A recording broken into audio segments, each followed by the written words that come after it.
We're covering a football school and a basketball tournament in a city that's known for horse racing. Greetings from Louisville, Kentucky, where in about 24 hours, Alabama and San Diego State will meet in the Sweet 16.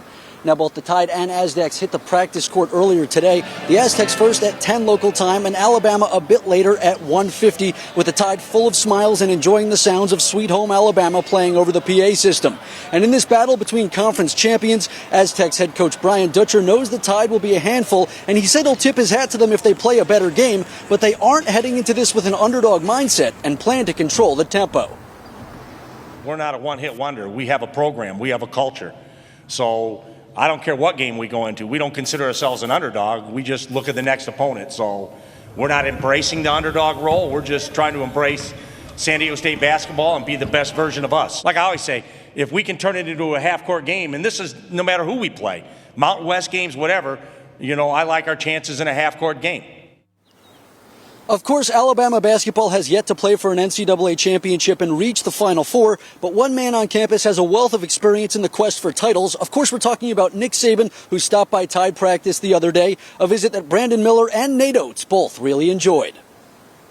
For me, I could say, because, I always grew up being an Alabama football fan, so Coach Saban has always been a great role model for me, so it was just great just seeing him arm's length away from me. I've got a ton of respect for him. He's been tremendously supportive of our program since he's got here. I mean, he says it all the time. He wants the entire athletic department to do well. He's been at multiple games this year.